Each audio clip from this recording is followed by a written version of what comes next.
Have you ever once found money on the floor and thought to yourself, dang, maybe I could pick it up, pocket the cash, walk away, no harm, no foul? Or did you ever once see money on the floor and think, maybe I should try to find the person who dropped it? After all, it's not my money. I don't have a need for it. They might. It all boils down to an ethical decision. There are those that are ethical and those that are unethical. An ethical decision would be to grab the money, find the owner. Unethical would be to grab it, pocket it, no harm for yourself. I actually ran into a situation like this a while back where I found $10 on the floor. Not too big.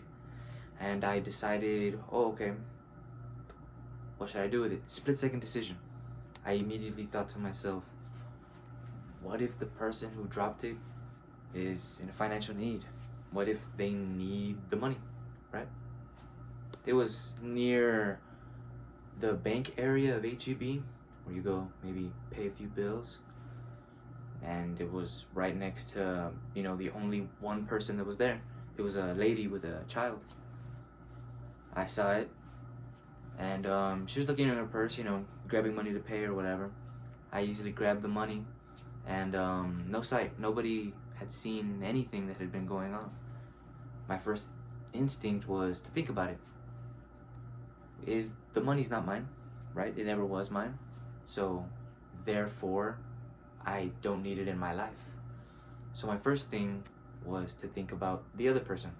I thought, maybe she does need it.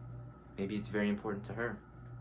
So I immediately made up my mind and I decided, hey, I'm just gonna give her back the money. What does it matter?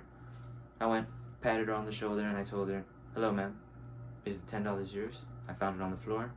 She was like, oh, yes, thank you. As a matter of fact, I realized I was missing a 10. And I was like, oh, look, this is perfect.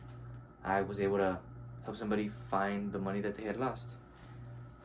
It's not too big to some people, but to me, it really meant a lot because I was able to help somebody, whether it be the smallest thing or not. And that's the beauty of ethics. You do what is right because you know it's right. And that should be the reward. You should not be expected to get a reward off of something that, how can I say this, was never, or that was the right thing to do to begin with.